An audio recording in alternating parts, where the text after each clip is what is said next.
नमस्कार दोस्तों, स्वागत है एक बार फिर से आपका हमारे YouTube चैनल जिसका नाम है म्यूजिक वाले गुरी सर। हम कर रहे हैं म्यूजिक कंपटीशन एग्जाम्स की तैयारी, जिसके अंदर हमने काफ़ी यूनिट्स पहले कर ली हैं। आज हम जो यूनिट करने वाले हैं वो है यूनिट नंबर 7, जिसके अंदर जो हमारा टॉपिक रहेगा गायन वादन की विभिन्न विधाओं की उत्पत्ति। और इस लेसन के अंदर जो टॉपिक्स हम पढ़ने वाले हैं उनका नाम है ये। देखिए, टाइम वेस्ट किए बिना हम शुरू करते हैं हमारे टॉपिक को। सबसे पहले देखिए गायन एवं वादन। देखिए, संगीत शब्द जो है सम्यक एवं गीत से मिलकर बना है, अर्थात सम्यक प्लस गीत यानी कि संगीत। सम्यक से तात्पर्य भली भांति से और गीत का अर्थ है गाना, अर्थात भली भांति गाने को हम कहते हैं संगीत। गायन को कंठ संगीत भी कहते हैं। क्या कहते हैं? कंठ संगीत, अर्थात जो कंठ से उत्पन्न होता है। गायन स्वर लय एवं पद्य के संयोग से बनता है, जिसके अनुसार वादन कला एवं शैली का स्वरूप निर्मित होता है। ठीक है, सबसे पहले देखिए गायन ऐसी क्रिया जिसमें स्वर की सहायता से संगीत में ध्वनि उत्पन्न की जाती है। स्वर की सहायता से संगीत में ध्वनि। गायन स्वर लय एवं पद्य के संयोग से बनता है। भारतीय संगीत में प्रमुख रूप से लोक संगीत, शास्त्रीय संगीत तथा उपशास्त्रीय संगीत का प्रचलन रहा है, जिसके अंतर्गत विभिन्न गायन शैलियों की परंपरा को देखा जा सकता है। इन शैलियों में प्रबंध, ध्रुपद, ख्याल, तराना, ठुमरी, चैती, कजरी इत्यादि प्रमुख रूप से शामिल हैं। उत्तर भारतीय गायन शैली में विभिन्न शैलियों का प्रबंध किया गया। प्राचीन से आधुनिक काल तक प्रचलित विभिन्न शैलियों का प्रबंध एवं उसके स्वरूप देखे जा सकते हैं। इस प्रकार गायन की प्रमुख विधाओं का वर्णन निम्न प्रकार है। अब जो हम पढ़ने वाले हैं सबसे पहला उसका नाम है प्रबंध। दोस्तों, इससे काफ़ी क्वेश्चन उठते हैं और इनको मैं अलग अलग पार्ट्स में बांट कर इनके लेक्चर में आपके लिए बना रहा हूं। तो सबसे पहला है प्रबंध। देखिए, संगीत में प्रबंध एक प्राचीन गायन शैली है। भरत काल में ध्रुव गीत का अस्तित्व था और इससे पूर्व शुद्ध गाथा, पाणिका, नायक गीत शैलियाँ थी। मतंग के समय में प्रबंध गीत शैली पूर्ण रूप से अस्तित्व में आ चुकी थी। किसके समय में? मतंग के समय में। कौन सी? प्रबंध। ये पूर्ण रूप से अस्तित्व में आ चुकी थी। बृहद्देशी ग्रंथ में प्रबंध के प्रयोग का वर्णन मिलता है। किस ग्रंथ में? बृहद्देशी में। यह सर्वथा सत्य है कि आधुनिक काल की हिंदुस्तानी तथा कर्नाटकी संगीत पद्धतियों में जो लिपिबद्ध रचनाएं हैं वे प्राचीन काल के प्रबंधों में मिलती हैं। ये लिपिबद्ध है। प्रबंध शब्द अत्यंत प्राचीन है। शास्त्रों में गायन के अनिबद्ध और निबद्ध भेद दिए गए हैं। सबसे पहले देखिए अनिबद्ध। इसका अर्थ ताल से मुक्त, अर्थात आलाप जैसा गायन, यानी कि ये ताल से मुक्त होता है। दूसरा है निबद्ध, जो ताल में बंधा हुआ होता है। इसे निबद्ध कहा जाता है। स्वर, ताल और पद ये तीन तत्व हैं जिनका बंध निबद्ध गान में आवश्यक है, यानी कि इन तीनों को बांधकर ही निबद्ध गान बना। शास्त्रों में निबद्ध गान के 3 नाम मिलते हैं। कौन कौन से? प्रबंध, रूपक और वस्तु। इसमें प्रबंध सर्वाधिक प्रचलित नाम है। शास्त्रों में 3 नाम मिले, प्रबंध, रूपक और वस्तु, जिनमें सर्वाधिक प्रचलित नाम कौन सा है? प्रबंध। आगे बढ़ते हैं प्रबंध का शाब्दिक अर्थ। प्रबंध।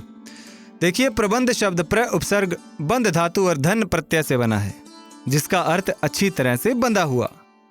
प्रकष्ट रूपेण बंध है इति प्रबंध है, अर्थात स्वर, ताल और छंदों से अच्छी प्रकार नियोजित गेय रचना प्रबंध कहलाती है।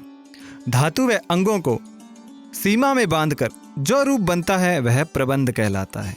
भरत मुनि ने नाट्य शास्त्र में नृत्य संबंधी ध्रुव और गीत 2 प्रकार के प्रबंधों का उल्लेख किया है। सर्वप्रथम प्रबंधों के स्वरूप का उल्लेख मतंग की बृहद्देशी में मिलता है।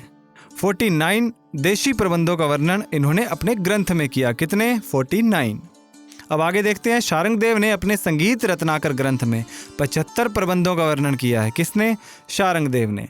और मतंग के काल यानी कि 8वीं ईस्वी तक देशी संगीत में असंख्य प्रबंधों का निर्माण हो चुका था। इनमें से कुछ निम्न हैं, जिनके नाम है देखिए कंद, आर्या, गाथा, द्विपदी, त्रिपदी, चतुरंग, मात्रका, वस्तु, हंसपद, गजलीला, कैवाट, एला इत्यादि। देखिए, प्रबंध गान को निबद्ध संगीत के अंतर्गत रखा गया है। किसके अंतर्गत? निबद्ध संगीत। निबद्ध गान की 3 संज्ञाएं प्रबंध, वस्तु एवं रूपक हैं। ये हमने ऊपर भी पढ़ा था। अब देखते हैं प्रबंध के अंग। देखिए, जिस प्रकार ध्रुपद की आकृति हेतु स्वर, शब्द और लय की प्रधानता होती है, उसी प्रकार प्रबंध हेतु 6 अंगों का प्रधान माना गया है। 6 अंगों को प्रधान माना गया है, जिसका विस्तृत वर्णन निम्न प्रकार है। सबसे पहला है स्वर। स्वर नामक अंग से षड्जादि ध्वनियों और उनके सांगीतिक स्वर यानी कि सारे गा आदि स्वराक्षरों का मान होता है। प्रबंध में प्रयुक्त किए गए शुद्ध एवं विकृत स्वर ही प्रबंध के प्रथम अंग है। प्रबंध के प्रथम अंग याद रखिएगा स्वर, कौन से हों, चाहे वो शुद्ध हो चाहे वो विकृत हो। फिर आता है विरुद्ध। मानव स्तुति को विरुद्ध कहा जाता है। अतः किसी गीत के अंतर्गत नाटक में आए हुए पात्रों के संबंध में जो जानकारी दी जाती है वह विरुद्ध कहलाती है। किसी भी गीत के अंतर्गत जो नाटक में आए हुए पात्र हैं उनकी जानकारी विरुद्ध कहलाएगी। फिर आते हैं पद। पद से अभिप्राय शब्द समूह से है। नाटक में कार्य करने वाले पात्रों के शौर्य वीरता जैसे गुणों को प्रकट करने वाले शब्द समूह पद कहलाते हैं। फिर आता है जी तेनक। तेनक को तेन भी कहा जाता है, जिसका अर्थ मंगल ध्वनि अथवा मंगल सूचक शब्द होता है। फिर आते हैं पाठ। पाठ से अभिप्राय वाद्याक्षर यानी कि वाद्यों के लिए जो अक्षर होते हैं वो। वाद्यों में प्रयुक्त किए गए अक्षरों को पाठ नाम दिया गया है। वाद्यों के ये बोल या पाठ पाठाक्षर भी कहलाते हैं। जो वाद्यों के बोल हैं उनको कहेंगे पाठाक्षर। फिर आते हैं जी ताल।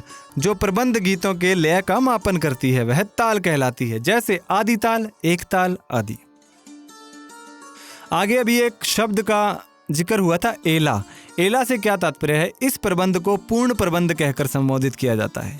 एला जो है एक पूर्ण प्रबंध है। प्रबंध रूपक और वस्तु तीनों निबद्ध गान के भेद हैं। एला प्रबंध की महिमा के समान है, जो श्रोता और प्रयोक्ता दोनों को धर्म, अर्थ और काम की सिद्धि देने वाली होती है। ठीक है, समझ गए एला। अब आते हैं रूपक और वस्तु। प्रबंध, रूपक और वस्तु तीनों ही निबद्ध गान के भेद हैं। ये बार बार रिपीट कर रहा हूं, इस पे क्वेश्चन बनता है। जब नाटकीय तत्वों पर बल दिया जाता है तो उस रचना को रूपक कहते थे, जिसका बिल्कुल लोप हो चुका है। वस्तु का अर्थ अंग और धातु के मिश्रण से बनी संपूर्ण रचना से था। प्रबंधों में रचना के भागों पर बल दिया जाता था, जबकि इन अंगों से बनी संपूर्ण रचना को वस्तु की संज्ञा दी जाती है। पंडित शारंगदेव के पश्चात भारतीय संगीत में ध्रुपद, धमार, ख्याल जैसे नए प्रबंधों का प्रादुर्भाव हुआ। तब से अब तक यह प्रबंध संगीत के विभिन्न घरानों में सुरक्षित है। ये कहाँ है? विभिन्न घरानों में सुरक्षित हैं। अब ये इसका विस्तृत विवरण निम्न प्रकार है, देख लेते हैं इसके बारे में। देखिए, प्राचीन प्रबंधों से यह तो स्पष्ट है कि श्रेणियों की बंदिशों में ताल, राग, छंद और वस्तु निर्मित की विचित्रता, विशेष अवसर और रस का प्रभाव था। प्राचीन काल के उपरांत मध्ययुगीन ग्रंथों में प्रबंध के स्वरूप में परिवर्तन आया और नए प्रबंधों की रचना हुई। दक्षिण में 17वीं शताब्दी तक प्रबंधों का प्रचलन था। पंडित वेंकटमुखी के समय तक प्रबंधों का अस्तित्व था, किंतु बाद में वे अप्रचलित हो गए। उत्तर भारत में ध्रुपद और दक्षिण भारत में 10 नए गीत प्रयोग में आए, जो आज भी प्रचलित हैं। इस तरह उत्तरी संगीत में भी प्रचलित ध्रुपद से स्थायी अंतरा, संचारी एवं आभोग की तुलना प्रबंध के अवयवों के साथ की जा सकती है। अंततः यदि उत्तर और दक्षिण संगीत प्रणालियों की बंदिशों को दृष्टिपात करें तो यह ज्ञात होगा कि इनका प्राचीन प्रबंधों से कुछ न कुछ संबंध अवश्य है। आधुनिक गीत में पाए जाने वाले 2 भागों स्थायी और अंतरा का प्रबंधों के 2 भागों के साथ संबंध है। तो दोस्तों, यहाँ ये जो हमारा टॉपिक था ये हमारा यहाँ पर होता है कंप्लीट प्रबंध के बारे में। ठीक है, और बाकी की जो शैलियां हैं उसके बारे में हम नेक्स्ट पार्ट में धीरे धीरे पढ़ते जाएंगे। उम्मीद करता हूं आपको वीडियो अच्छी लगी होगी। वीडियो को लाइक कीजिएगा, चैनल को सब्सक्राइब जरूर कीजिएगा, अपने दोस्तों के साथ में शेयर करना न भूलिएगा। देखिए, ये कंटेंट आपके लिए बिल्कुल निःशुल्क है, बिल्कुल फ्री ऑफ कॉस्ट, बिना किसी फीस के। तो ज़्यादा से ज़्यादा दोस्तों इसको शेयर कीजिए। जिनको संगीत की थ्योरी जानने की जरूरत है उनके साथ में ज़रूर शेयर कीजिएगा, और इसी तरह का कंटेंट आपके लिए बिल्कुल फ्री में आता रहेगा। बस आपका सहयोग चाहिए, बिल्कुल आपका सपोर्ट करते रहिएगा और इस तरह की वीडियो आपके लिए आती रहेगी। तो मिलते हैं अगली वीडियो में, तब तक पढ़ते रहिए, बढ़ते रहिए। जय हिंद, जय भारत।